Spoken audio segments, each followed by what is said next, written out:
हाय दोस्त, good morning सभी बच्चे को। मैं दीपक बिन ऑनलाइन क्लासेस में आप सभी बच्चे का स्वागत है। मैं आज UP TET, MP TET, Haryana TET और सुपर टेट के लिए संविधान का तीसरा पार्ट लाया हूं दोस्तों। इससे पहले मैं संविधान का 2 पार्ट करा दिया हूं दोस्तों, और जो भी विद्यार्थी नहीं देखे हैं वे दीपक बिन ऑनलाइन क्लासेस में जाकर वे वहां से देख सकते हैं। तो दोस्तों, आप लोगों को अगर अच्छा लगे तो प्लीज़ लाइक, सब्सक्राइब और शेयर अवश्य कीजिए। तो दोस्तों, आइए हम शुरू करते हैं।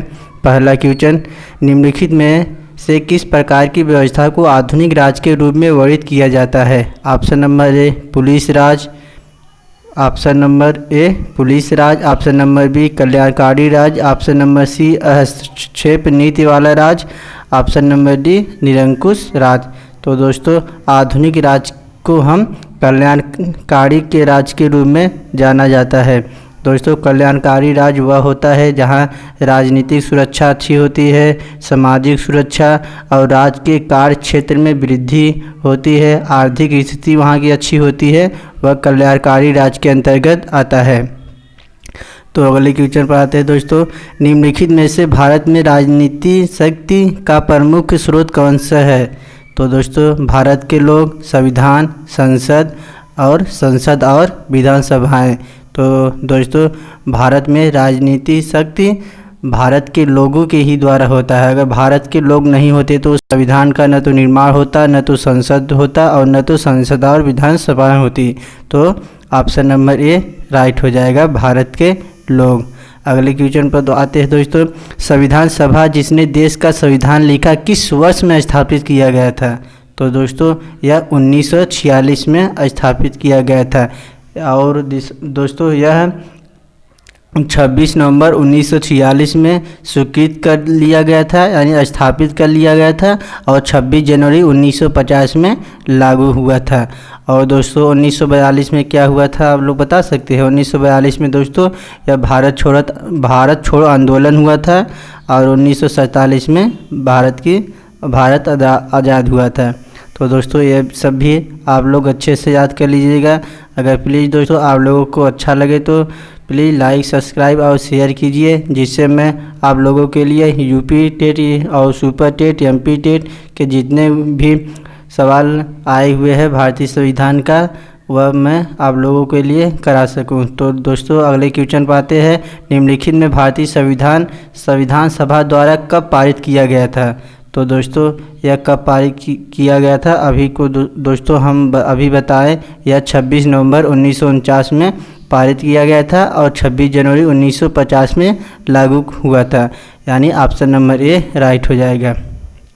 अगला क्वेश्चन दोस्तों, निम्नलिखित में कौन सा व्यक्तित्व में से भारतीय संविधान की प्रारूप समिति के अध्यक्ष थे? तो दोस्तों, डॉक्टर राजेंद्र प्रसाद, तेज बहादुर सप्रू, राजगोपालाचारी और डॉक्टर भीमराव अम्बेडकर। तो दोस्तों, भारतीय संविधान की प्रारूप समिति के अध्यक्ष डॉक्टर भीमराव अम्बेडकर थे। और दोस्तों, अगले क्वेश्चन पाते हैं। निम्नलिखित में से कौन से कारक विकासशील देशों में सरकार की भूमिका की वृद्धि के लिए जिम्मेदार है? आर्थिक नियोजन, लोगों की बढ़ती आशाएं, निजीकरण, कल्याणकारी राज की अवधारणाओं को बल मिलना। तो दोस्तों, इसमें बताइए कौन सही है? तो दोस्तों, आर्थिक नियोजन सही है, लोगों की बढ़ती आशाएं भी ठीक है, लेकिन दोस्तों निजीकरण नहीं सही है, और कल्याणकारी राज की अवधारणाओं को बल मिलना ये भी सही है, यानी ऑप्शन नंबर बी राइट हो जाएगा। अगला क्वेश्चन पाते हैं दोस्तों। क्वेश्चन नंबर 7 देख लेते हैं।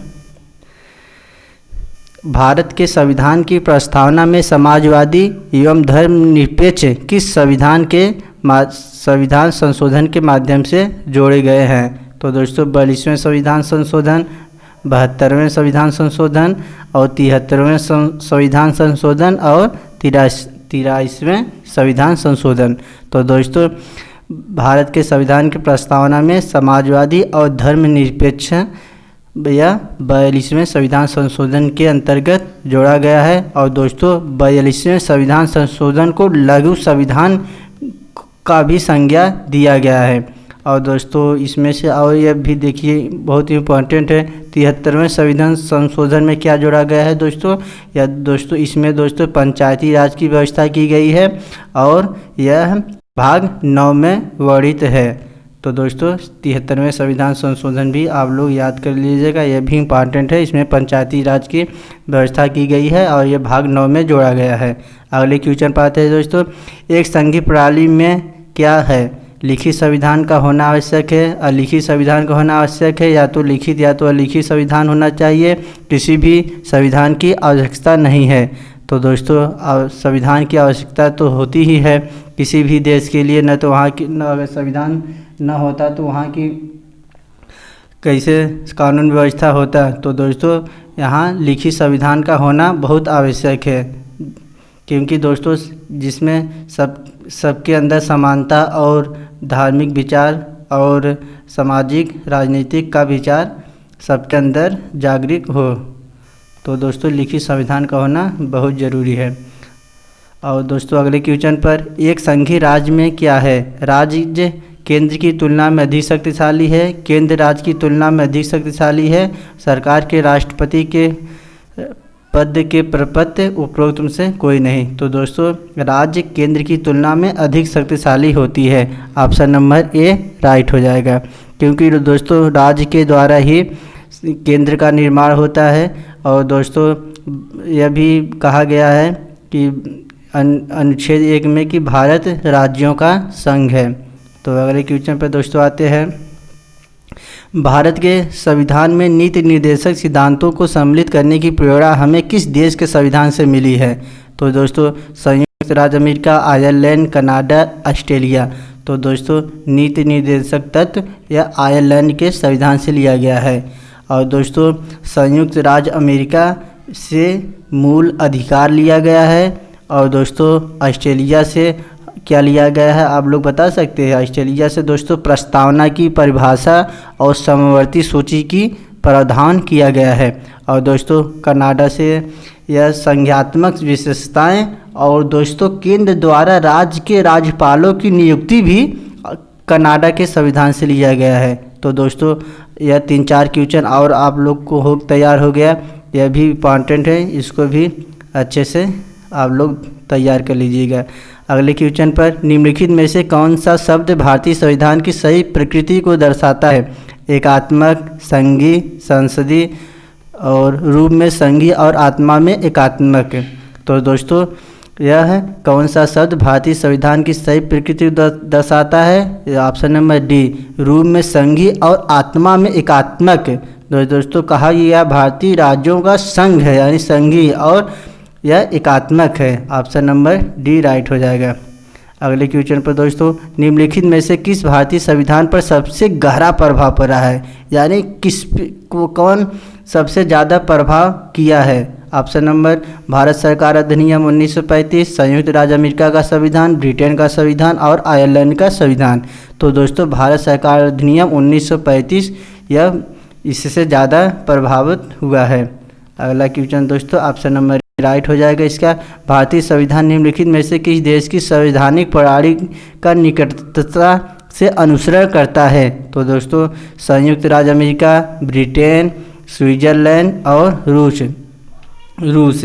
तो दोस्तों आप लोग सभी लोग जान सकते हैं कि यह ब्रिटेन के निकटता से अनुसरण करता है। आप लोग बता सकते हैं क्योंकि दोस्तों वहाँ की संसदीय प्रणाली लिया गया है और निर्वाचन प्रणाली इंग्लैंड के द्वारा ही लिया गया है, इसलिए दोस्तों ब्रिटेन से ज़्यादा यह निकटता से अनुसरण करता है, यानी ऑप्शन नंबर बी राइट हो जाएगा। और अगला क्वेश्चन पर आते हैं दोस्तों, अगला क्वेश्चन कितना था दोस्तों, ब्रिटेन हो गया। अगला क्वेश्चन 14 पाते हैं दोस्तों।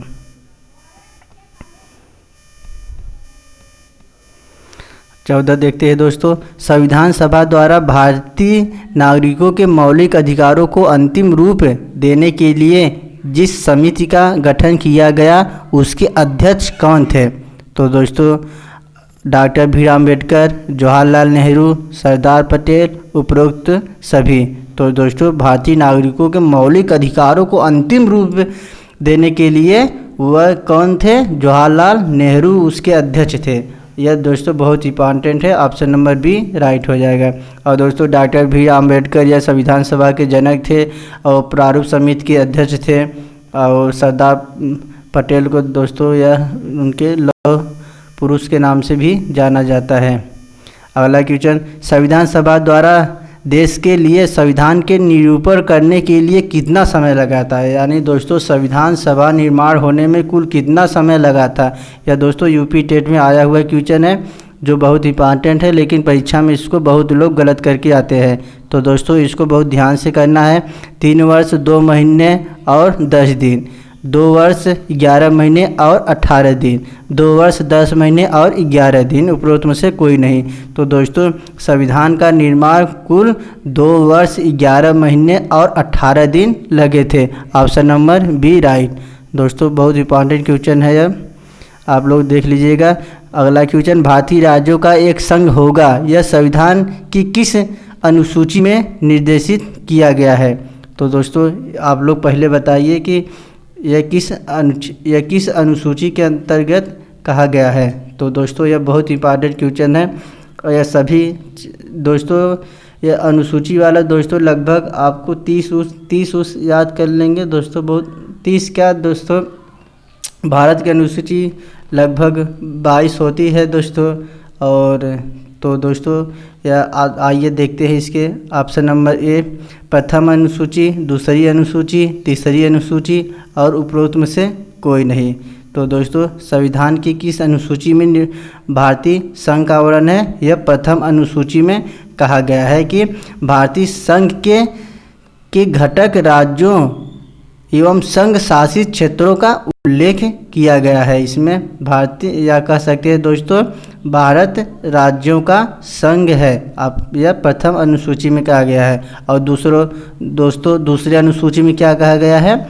इसमें दोस्तों भारत राज्य व्यवस्था के विभिन्न पदाधिकारियों जैसे दोस्तों राष्ट्रपति, राज्यपाल, लोकसभा के अध्यक्ष और उपाध्यक्ष, राज्यसभा के सभापति और उपसभापति, इन आदि को प्राप्त होने वाले वेतन और भत्ते तथा पेंशन का उल्लेख किया गया है। और तीसरे अनुसूची में दोस्तों इसमें विभिन्न पदाधिकारियों, राष्ट्रपति, उपराष्ट्रपति, मंत्री, उच्चतम एवं उच्चतम न्यायालय के न्यायाधीशों द्वारा पद ग्रहण के समय ली जाने वाली शपथ का उल्लेख किया गया है। तो दोस्तों तीनों अनुसूची आप लोग अच्छे से याद कर लीजिए। जो दोस्तों भारत में संविधान की अनुसूची में कुल 12 अनुसूची हैं दोस्तों, सॉरी हम 22 बोल दिए थे, 22 दोस्तों भाग होता है।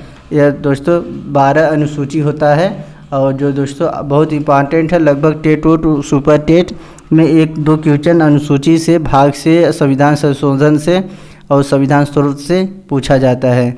तो दोस्तों अगले क्वेश्चन पाते हैं, भारत जिसमें संघीय सरकार की विशेषताएं हैं कि सर्वोच्चता निम्नलिखित में से किस शब्द में निहित है? तो दोस्तों संविधान, संसद, उच्चतम न्यायालय और अधिकारी तंत्र। तो दोस्तों संविधान ही वह है जिसमें जिसमें संघीय सरकार की कई विशेषताएं हैं और सर्वोच्चता का न्याय संविधान में ही कहा गया है। तो दोस्तों क्वेश्चन नंबर अगला पर, निम्नलिखित में से भारतीय संविधान की व्याख्या किस भावना पर आधारित है? प्रस्तावना, निर्देशक सिद्धांत, मौलिक अधिकार और उपरोक्त में से कोई नहीं। तो दोस्तों संविधान की व्याख्या किस भावना पर आधारित है? या दोस्तों प्रस्तावना पर आधारित है। तो दोस्तों आप लोग अभी बताएं कि प्रस्तावना की परिभाषा यह ऑस्ट्रेलिया के संविधान से लिया गया है। तो दोस्तों इसका प्रस्तावना अधिक ऑप्शन नंबर ए राइट हो जाएगा। और नीति निर्देशक तत्व दोस्तों हम बता दिए आयरलैंड के संविधान से लिया गया है। और दोस्तों मौलिक अधिकार यह अमेरिका के संविधान से लिया गया है। तो दोस्तों यह सभी इम्पॉर्टेंट क्वेश्चन है। और दोस्तों मैं चारों ऑप्शन कराने की व्याख्या कोशिश कर रहा हूं दोस्तों, जिससे दोस्तों आप लोग को एक के जगह 2-3 क्वेश्चन और तैयारी हो सके। तो दोस्तों मैं सभी इसके ऑप्शन डिटेल में बताने की कोशिश कर रहा हूं, जिससे आप लोगों को कोई दिक्कत ना हो और आप लोगों को थोड़ा एक्स्ट्रा नॉलेज मिल सके। तो दोस्तों सभी लोगों को अच्छा लगे तो लाइक, सब्सक्राइब और शेयर कीजिएगा। अगला क्वेश्चन पर आते हैं, भारत के संविधान को कितने भागों में बांटा गया है? तो दोस्तों भारत के संविधान को 22 भागों में बांटा गया है। ऑप्शन नंबर बी राइट हो जाएगा। और दोस्तों अनुसूची 12 है। अगला क्वेश्चन दोस्तों, निम्नलिखित में से किस संविधान के द्वारा मौलिक कर्तव्यों को भारतीय संविधान में सम्मिलित किया गया है? अब दोस्तों मौलिक कर्तव्यों को बताइए भारतीय संविधान में किस में सम्मिलित किया गया है? दोस्तों यह 42वें संविधान संशोधन में सम्मिलित किया गया है। तो ऑप्शन नंबर बी राइट हो जाएगा। अगला क्वेश्चन पर दोस्तों आते हैं, क्वेश्चन नंबर 21, भारतीय संविधान के अनुच्छेद 14 में प्रयुक्त किए गए वाक्यांश कानून के समक्ष समानता का क्या अर्थ है? सभी व्यक्ति समान है, सभी कानून लोगों के लिए समान है, देश का कानून समान स्थिति में सभी व्यक्तियों के लिए समान है और समान परिस्थितियों में कानून सभी के साथ समान रूप से व्यवहार करता है। तो दोस्तों यह ऑप्शन नंबर सी राइट हो जाएगा। देश का कानून समान स्थिति में समान व्यक्तियों के लिए समान है। तो दोस्तों यह राइट हो जाएगा। अगला क्वेश्चन पर आते हैं, क्वेश्चन नंबर 22। दोस्तों क्वेश्चन बहुत इम्पॉर्टेंट है, आप लोग अच्छे से कवर कीजिएगा। निम्नलिखित में से कौन सा कथन भारतीय संविधान के धर्मनिरपेक्ष चरित्र को चरितार्थ करता है? ऑप्शन नंबर देखते हैं, राज्य का कोई आधिकारिक धर्म नहीं है। सही बात है दोस्तों, राज्य का कोई आधिकारिक धर्म नहीं है कि आप कह सकते हैं कि यूपी राज्य कोई ठाकुर का है और एमपी किसी पंडित का है और मध्य प्रदेश और गुजरात किसी और का है, पटेल का है। तो दोस्तों इसमें किसी राज्य का धर्म अधिकार नहीं है कि यह राज्य मेरा है, यह राज्य सिर्फ मैं इस पर अधिकार कर सकता हूँ। तो राज्य का कोई आधिकारिक धर्म नहीं है। सही है दोस्तों। और अपनी पसंद का धर्म के अभ्यास और प्रचार के लिए हर किसी को समान अवसर। सही है दोस्तों, आप अपने धर्म को प्रचार प्रसार कर सकते हैं, इसके बारे में आपको कोई रोकथाम नहीं है, आप अपने धर्म को प्रचार कर सकते हैं। तो ऑप्शन यह भी सही है। अगले ऑप्शन पर, भारत की एकल नागरिकता के लिए धर्म के आधार पर कोई भेदभाव नहीं है। यह भी सही है दोस्तों कि भारत की एकल नागरिकता के लिए धर्म के आधार पर इसमें कोई भेदभाव नहीं है। तो ऑप्शन नंबर डी, तो उपरोक्त सभी। तो आप दोस्तों यह सभी कथन सही है, इसलिए ऑप्शन नंबर डी राइट हो जाएगा। अगला क्वेश्चन देख लेते हैं दोस्तों, क्वेश्चन नंबर 23, राज्य के नीति निर्देशक सिद्धांतों के अंतर्गत समान नागरिक संहिता को सुनिश्चित करने की बात की गई है, जिसका मुख्य उद्देश्य क्या है? जनसंख्या वृद्धि को नियंत्रण करना, राष्ट्रीय सुरक्षा, राष्ट्रीय एकीकरण और समाज के कमजोर वर्गों के लिए समर्थन। तो आप लोग बताइए, राज्य के नीति निर्देशक सिद्धांतों के अंतर्गत समान नागरिक संहिता को सुनिश्चित करने के लिए कौन सी बात की गई है? दोस्तों यह राष्ट्रीय एकीकरण की बात की गई है। ऑप्शन नंबर सी राइट हो जाएगा इसका। अगले क्वेश्चन पर दोस्तों आते हैं, क्वेश्चन नंबर 24, निम्नलिखित में किस भाषा को संविधान के अनुच्छेद 351 के अंतर्गत हिंदी भाषा के विकास के लिए आधिकारिक मानक प्राथमिक स्रोत का विशेष दर्जा प्राप्त है? तो दोस्तों यह 351 में हिंदी भाषा को विकास नहीं दोस्तों, संस्कृत भाषा के अंतर्गत विकास के लिए आधिकारिक मानक प्राथमिक स्रोत का विशेष दर्जा प्राप्त है। ऑप्शन नंबर ए राइट हो जाएगा। और दोस्तों तमिल, मैथिली, भोजपुरी यह नहीं है। तो दोस्तों आप लोग अच्छे से तैयार कीजिएगा। भारत की राष्ट्रीय भाषा क्या है? आप लोग सभी लोग जानते हैं दोस्तों, भारत की राष्ट्रीय भाषा हिंदी है। और दोस्तों आप लोग बता सकते हैं हिंदी भाषा किस अनुच्छेद में कहा गया है कि भारत की राष्ट्रीय भाषा हिंदी है? तो दोस्तों आप लोग पहले बताइए कमेंट करके। तो दोस्तों और यह भारतीय राष्ट्रीय भाषा को कब लागू किया गया था? तो दोस्तों हम बता दे रहे हैं कि भारत की राष्ट्रीय भाषा 14 सितंबर 1949 में लागू किया गया था। और किस अनुच्छेद के तहत? यह दोस्तों 343 के अनुच्छेद के तहत कहा गया है कि भारत की राष्ट्रीय भाषा हिंदी है।